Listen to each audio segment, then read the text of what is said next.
Di sebuah daerah kecil bernama Sri Amin, penduduknya sudah lama diganggu dengan satu kejadian pelik yang berlaku hanya pada waktu malam, kemunculan keranda terbang. Segalanya bermula pada satu malam gelap, ketika Pak Salim, seorang Bilal tua, pulang dari surau selepas Isyak. Angin malam dingin mencucuk tulang dan bulan separuh kelihatan di celah awan. Sedang dia berjalan di lorong kecil antara kebun getah, tiba-tiba dia terdengar bunyi seperti desiran angin laju di atas kepalanya. Dia mendongak. Di langit jelas kelihatan sebuah keranda hitam terbang perlahan, senyap, seolah-olah sedang mencari sesuatu. Keranda itu bersinar samar kehijauan dan dikelilingi asap nipis. Pak Salim terpaku. Tubuhnya menggigil.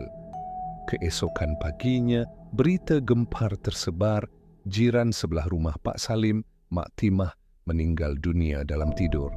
Mula dari malam itu, keranda terbang terus muncul di langit Sri Amin, melintasi kampung demi kampung.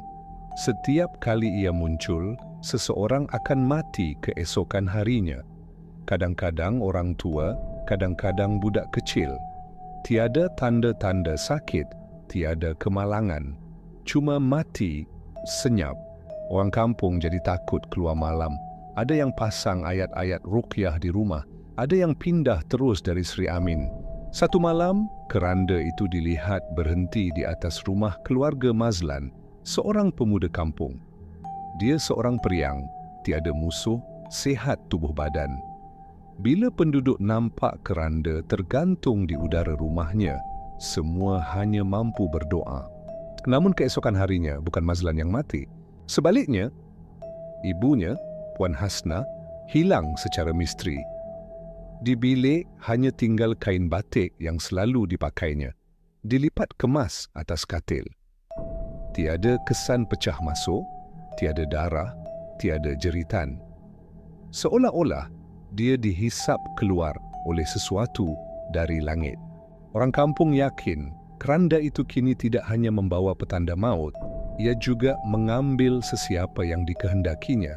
Beberapa orang cuba merakam video keranda itu, tapi semua peranti rosak secara tiba-tiba. Skrin jadi hitam, bateri meletup. Malah seorang remaja yang nekat menembak video dengan drone hilang akal 2 hari kemudian. Mulutnya hanya mampu menyebut, dia datang, ditebang, dipilih siapa yang dia nak. Akhirnya satu demi satu rumah kosong ditinggalkan. Sri Amin